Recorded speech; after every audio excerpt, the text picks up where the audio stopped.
ফ্যাসিবাদের নির্মমতার শিকার অসংখ্য মানুষের কান্না আর হাজারো প্রাণের আত্মত্যাগের মধ্যে দিয়ে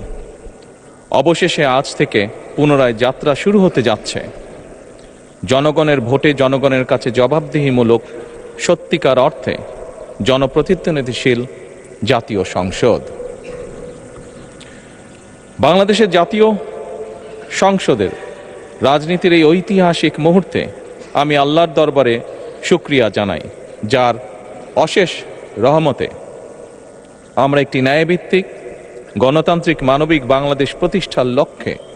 যাত্রা শুরু করতে পেরেছি। 1971 সালের স্বাধীনতা যুদ্ধের থেকে শুরু করে 2024 সালের দেশ এবং জনগণের স্বাধীনতা রক্ষার যুদ্ধ সহ এই পর্যন্ত দেশে গণতন্ত্র এবং মানুষের অধিকার প্রতিষ্ঠার সংগ্রামে যারা শহীদ হয়েছেন, ত্রয়োদশ জাতীয় সংসদ শুরুর এই যাত্রা লগ্নে আমি তাদেরকে কৃতজ্ঞতার সঙ্গে স্মরণ করছি। এই আন্দোলন সংগ্রামে যেসব মায়েরা তাদের সন্তান হারিয়েছেন,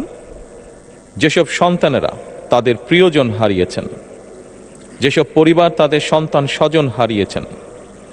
যেসব আহত মানুষকে তাদের স্বাচ্ছন্দ্যের জীবন হারাতে হয়েছে, যেসব মানুষগুলো নির্যাতন, নিপীড়ন, রাজনৈতিক হয়রানি কিংবা মিথ্যে মামলা শিকার হয়ে সর্বস্ব হারিয়েছেন, আমি তাদের সকলের অবদানকেও কৃতজ্ঞতার সঙ্গে স্মরণ করছি। দেশের ছাত্র জনতা, কৃষক, শ্রমিক, শিক্ষক, কবি, সাহিত্যিক, সাংবাদিক, চিকিৎসক, প্রকৌশলী, আইনজীবী, কামার কুমার, জেলে তাঁতি, গাড়ি চালক, ব্যবসায়ী এবং সরকারি বেসরকারি চাকরিজীবী, গৃহিণী,